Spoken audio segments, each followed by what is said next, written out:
In den vorangegangenen Videos haben wir diesen Roboter gebaut. In diesem Video schauen wir uns die softwareseitige Inbetriebnahme an. Dafür brauchen wir einen PC mit Linux-Betriebssystem. Ich verwende Ubuntu 22.04. Ein Virtual Machine ist meiner Kenntnis nach nicht ausreichend. Ich glaube, das Ganze müsste auch mit einem Raspberry Pi funktionieren, wenn man das Dogger Base Image austauscht. Getestet habe ich das allerdings nicht. Als erstes müssen wir uns den Code von GitHub runterladen. Ich habe das hier mit Git gemacht. Man kann sich die Repos aber auch einfach als ZIP-Ordner herunterladen. Wir brauchen einmal das Hauptrepo und dann noch das ROS Application Package. Die Befehle und die Links schreibe ich in die Videobeschreibung.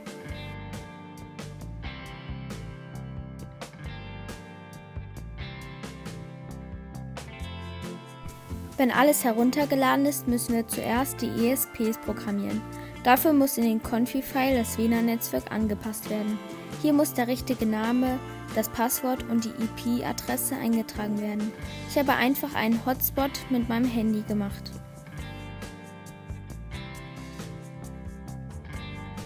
Die IP-Adresse findet ihr hier in den Einstellungen.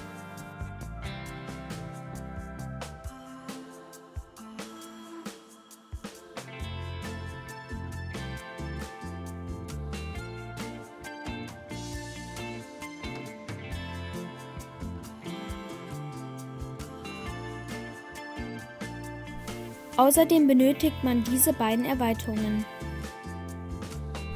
Und Plattform.io muss wie hier beschrieben noch konfiguriert werden. Den Link mache ich in die Videobeschreibung.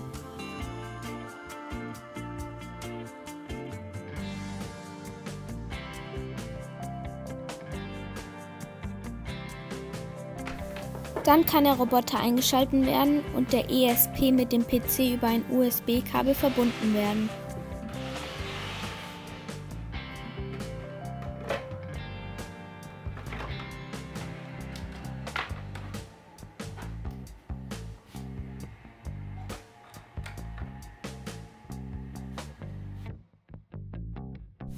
So wird der Code dann auf den ESP geladen.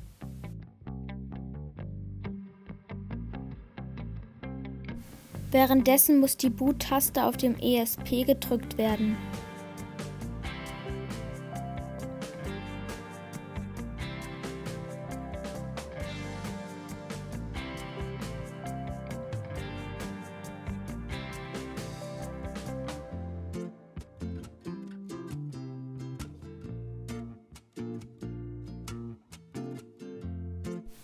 Das Ganze muss dann für den ESP des Greifers wiederholt werden.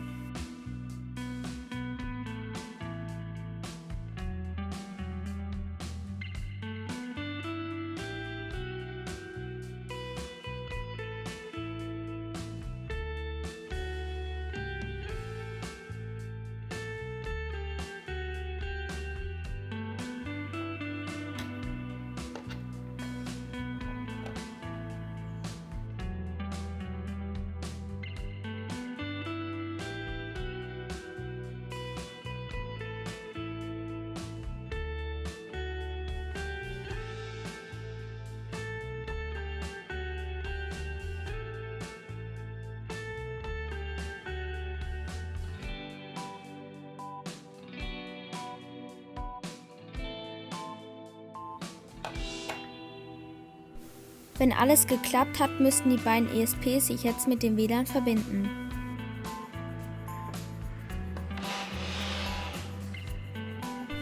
Dann können wir jetzt mit der ROS-Software beginnen. Damit es bei jedem funktioniert, ist das alles in einem Docker-Container verpackt. Wenn die Dogger nichts sagt, solltest du dir am besten ein kurzes Video dazu anschauen. Um den Docker-Container zu bauen und zu starten, müssen wir das run.sh-Skript ausführen. Beim ersten Mal kann es eine ganze Weile dauern.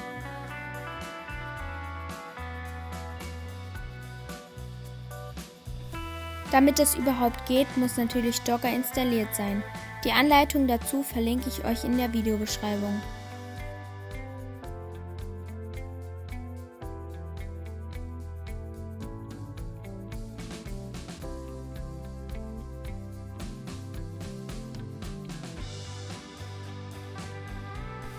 Wenn der Container fertig ist, müssen wir den Workspace bauen und sourcen.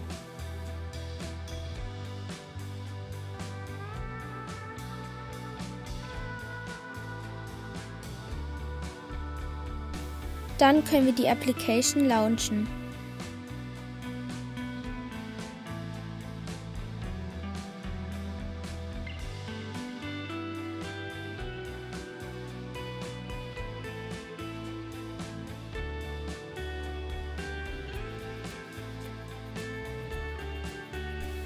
Hier kann man verschiedene Argumente übergeben. Für uns ist hier wichtig, dass wir die Hardware verwenden und die richtige IP-Adresse übergeben. Der PC muss dazu im gleichen Netzwerk wie die beiden ESPs sein.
Wenn der PC und der ESP des Roboters sich verbinden, werden die Achsstellungen auf dem Display angezeigt.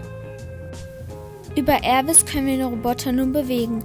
Da die Roboterachse keine Encoder oder ähnliches haben, müssen wir den Roboter von Hand in seine Home-Position fahren. Dazu können wir die Achsen so verfahren, dass der echte Roboter so steht wie zu Beginn der Roboter in Airvis. Dann können wir den ESP mit dem Reset-Knopf neu starten und dann die Applikation neu launchen. Wenn alles geklappt hat, ist der Roboter in Airvis und der richtige Roboter nun gleich ausgerichtet.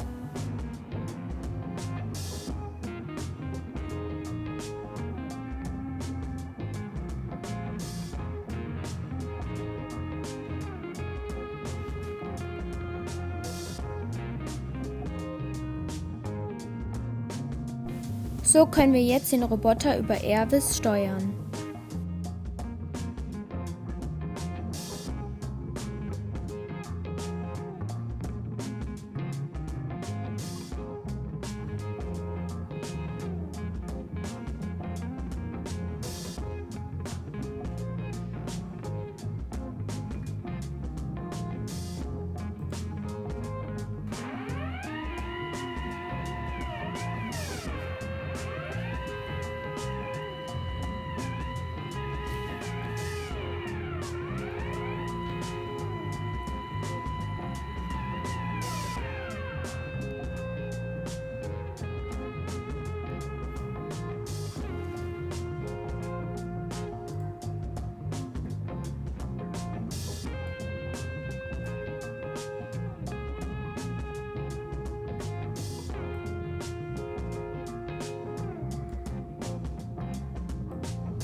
Außerdem können wir den Roboter über ein Python-Skript steuern.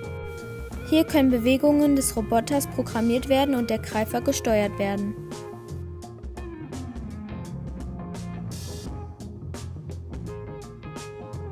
Das Skript kann über ein zweites Terminal gestartet werden. Zuerst müssen wir hier den Docker-Container hinein und dann sourcen. Die Befehle packe ich alle in die Videobeschreibung.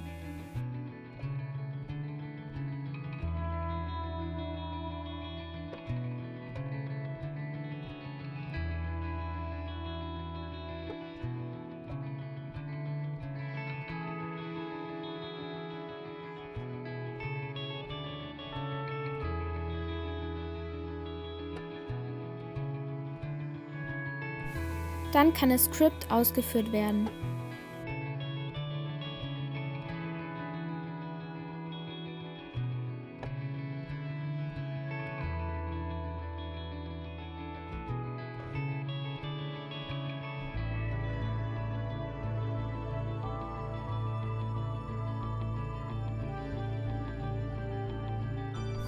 Die Bewegungen des Roboters sind hier in Airvis zu sehen.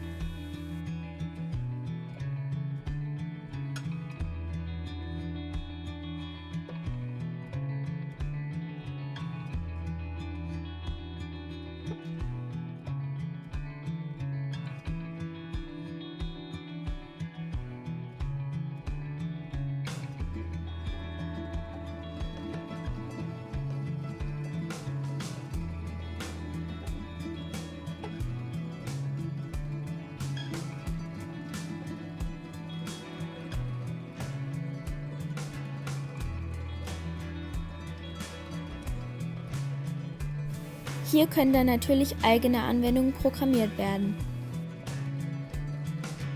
Ein großes Dankeschön an meine Schwester für das Einsprechen des Textes.